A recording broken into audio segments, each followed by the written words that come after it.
महफिल सजी है, दूल्हा भी तैयार है और दूल्हे जो है वो बैंड बाजा लेकर चलने को बेबस नहीं, मजबूर नहीं, पूरी तरह से सबको बताकर ढोल नगाड़े सब बजाकर घोड़े पर बैठ के चल दिया है। और बस कुछ समय के बाद वो सबके दरवाजे पर जाएगा और बोलेगा, हाथ जोड़ेगा और कहेगा कि मैं ही आपका भविष्य तय करने वाला हूं इन 5 सालों में। तो सोचिए कि आप उसके इस सवाल के जवाब को कैसे देंगे, आने वाला समय में आप बताएंगे। नमस्कार दोस्तों, जय हिंद। मेरा नाम संतोष कुमार हुआ और आप देख रहे द संतोष वॉइस।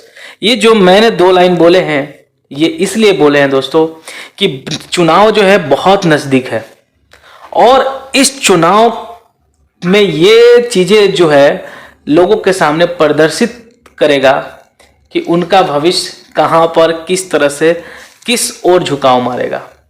चुनाव जब भी आती है, जब भी ऐसी चीज़ें आती है तो बहुत सारी मुद्दाएं जो है वो धरातल से, ज़मीन के अंदर से खोद कर निकाल ली जाती है और फिर वो सामने, लोगों के सामने, पेपर के माध्यम से, ऑनलाइन सोशल मीडिया के माध्यम से, और रही बात कुछ बच जाते हैं वो हम आप आपस में बातें कर करके गली चौराहे, चाय टपरी, बड़े बड़े बसों में अगर घूम रहे हैं, तब टेम्पू में बैठ रहे हैं, तब ऑटो रिक्शा, जितने भी हर जगह हैं उन सब में जब बैठते हैं तो चर्चा एक ही चीज़ होती है कि भाई साहब कौन जीत रहा है, इस बार सरकार किसकी बन रही है और ये सरकार बनेगी तो क्या करेगी, पिछली बार क्या की थी। सारे मुद्दाओं पर चर्चा होती है और बेहतरीन तरीके से पक्ष और विपक्ष में बातें होती है। 2 लोग उधर से रहते हैं, 2 लोग इधर से रहते हैं और फिर समय कटते जाता है।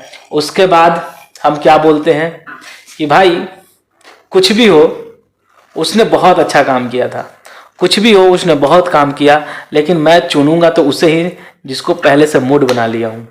दोस्तों, बात सिर्फ ये नहीं है कि चुनाव है, बात यह है कि आप उस व्यक्ति को चुनते हैं जो आपको लगता है कि वो व्यक्ति वास्तव में सही है, लेकिन हम मार वही खा जाते हैं क्योंकि हमें तो ऐसा लगता है, लेकिन हमारी माइंडसेट पूरी तरह से चेंज हो जाती है। क्योंकि समस्या ये आ जाती है चुनाव के समय कि वो व्यक्ति जो आपके सामने आज हाथ जोड़कर बैठा है, जो आपके सामने गिड़गिड़ा रहा है कि आप मुझे वोट करो, मैं बहुत ईमानदार हूँ, बहुत कट्टर हूँ, वही आदमी जीतने के बाद जेल में जाता है। वही आदमी जो है बहुत तरह के उस पर प्रत्यारोप लगते हैं। वही आदमी ऐसे ऐसे चीज़ों में फंसते जाता है और फिर वो ईमानदारी का सबूत आपके सामने पेश करता है।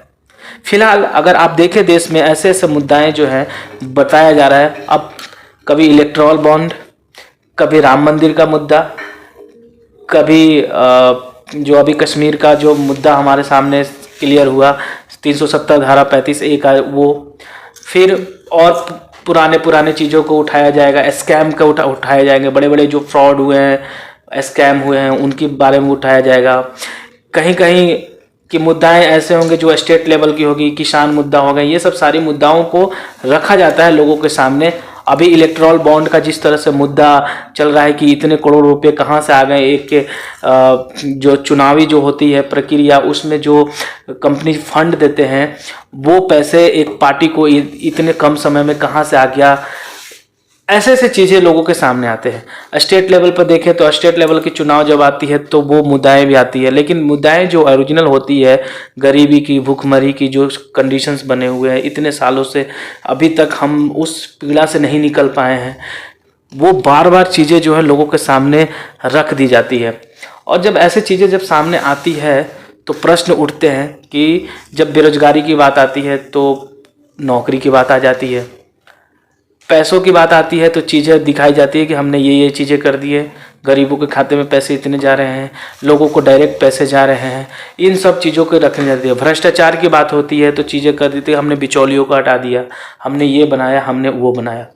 पिछली सरकार पर हम आरोप लगाते हैं और जो पिछली सरकार होती है वो तो बोलती है कि हमारे सामने ऐसे परिस्थिति थे, हम कुछ नहीं कर पाते। तो घुमा फिरा के बात यही हो जाएगी कि हम डिसीजन क्या लें। आप कमेंट सेक्शन में बताइए।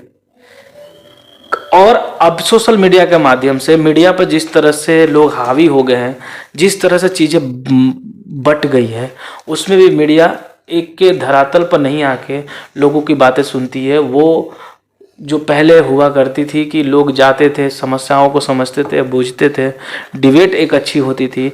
आज चीज़ें परदिशता और हर चीज़ चेंज हो गई है।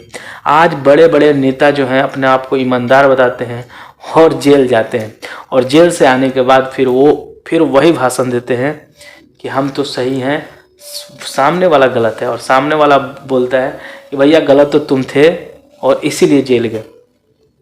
सरकारी संस्थाओं पर क्वेश्चन उठ रहे हैं कि ये एक सरकार के पक्ष में काम कर रही है, तो क्या पहले जो सरकार थी उस समय के संस्थाएं उस समय सरकार की बात मानती थी या नहीं मानती थी? आम आदमी क्या बोलेगा? आम आदमी के सामने बोला जाता है कि भाई ये डेटा देख लो, ये डेटा देख लो, ऐसे ऐसे डेटा आ रहे हैं, उन डेटा के बेस पर आप कंपैरिजन करके देख लो कौन काम किया। अबे आम आदमी के पास कितने परसेंट लोग ऐसे हैं जो उस बैकग्राउंड को समझते होंगे, बूझते होंगे? कोई कहीं से उठा के डेटा दे रहा है, जैसे हम लोग हैं, कितना हम लोग जानेंगे भाई? कितना हम कंपेयर करें? हमारे पास उतना टाइम है क्या? तो बात वही हो गई दोस्तों कि अकल विवेक के दम पर बस आप इतना पूछिए और इतना देखिए कि जो प्रेजेंट में, जो आपके क्षेत्र में जो व्यक्ति खड़ा है, जो व्यक्ति है, वो कैसा विचार था, कैसा है और कैसा रहेगा। थोड़ी सी कैलकुलेशन कीजिए तो वोट दीजिए। और अभी वोट पर ज़्यादा इसीलिए बातें हो रही है क्योंकि हमारे देश की सबसे बड़ी चुनाव होने वाला है प्रधानमंत्री का। तो आप कमेंट सेक्शन में बताइए कि आपको हमारा वीडियो कैसा लगा। अगर आपको अच्छा लगता है तो आप एक प्यारा सा छोटा सा कमेंट दीजिए, और मेरे में कुछ बातें आप ऐड करना चाहते हैं वो भी ऐड कीजिए, मुझे अच्छा लगेगा और मैं आपको रिप्लाई ज़रूर दूंगा और आपका मत भी चाहता हूं। तब तक के लिए धन्यवाद। जय हिंद। एंजॉय कीजिए और गेम स्पोर्ट्स खेलते रहिए क्योंकि health is wealth. Thank you.